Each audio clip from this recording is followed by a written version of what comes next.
Hello everyone, welcome back to my channel with another new recipe, Pav Bhaji.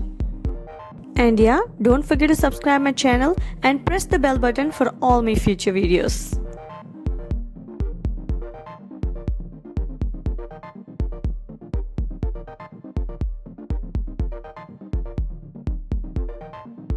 Now quickly note down the ingredients that we need for this recipe. The ingredients with the plus symbol will be used twice in the recipe. That's why I have put half plus half, 1 plus 1 teaspoon and all. Into the hot kadai, I'm adding butter and allowing it to melt, and then I'm adding tomatoes and mashed potatoes into it.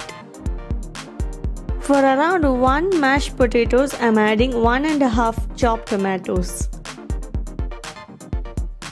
Fry it for some time and allow it to cook, and then add the potatoes.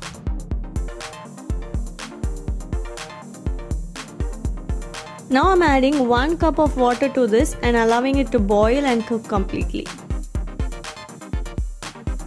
Also add the masalas at this stage. I'm adding half a teaspoon of red chili powder, a pinch of turmeric, 1 teaspoon of Pav Bhaji masala, and then salt. Give it a good mix and then allow it to cook for some time.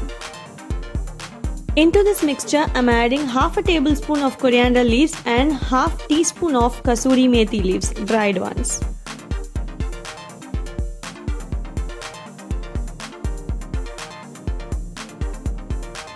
Now the mixture has become really thick, so we need to press down everything into a mash consistency. So I'm mashing it well with a masher, and I will also add some water and cook it well. Once the masala is cooked well and the mixture becomes thick, create a well at the center and start adding more ingredients to it. So I've created a well and I'm gonna add enough amount of butter. I'm adding 1 teaspoon of butter here. If you want more, you can add more, and it will taste much better if you're adding more and more butter. So I'm adding a pinch of chili powder here, and some turmeric powder, and then ginger garlic paste, half a teaspoon, and salt according to your taste. If the butter is unsalted, add more salt. If it is salted, add less salt. Add half onions chopped into fine pieces, and then coriander leaves 1 tablespoon, kasuri methi leaves half a teaspoon.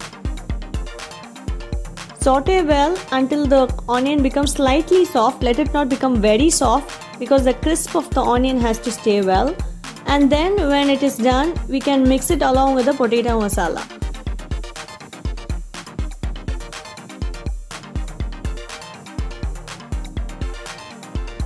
Into this combined masala, I'm gonna squeeze out half a lemon without the seeds and then mix well.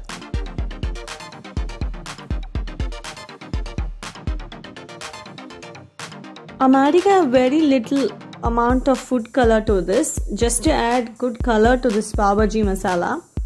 If you feel it is very unhealthy and you're not comfortable with it, just skip it off.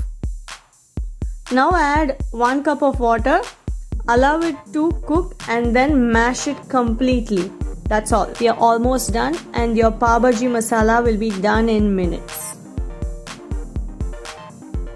Let it come to a boil. Do not allow it to become too thick. This is the right consistency. We will switch off the flame. Now it's time to fry the pav buns.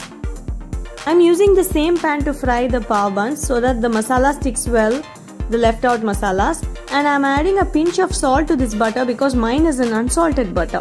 If you are using a salted butter, do not add salt again. And yeah, now I'll just rub the bun into this butter and it will be fried well. And you can serve it along with the Pav Bhaji masala. Smell of butter is tempting a lot. So yeah, it's done. I'm gonna squeeze out the lemon, add some onions, and have it along with the pav buns. You wanna have a bite?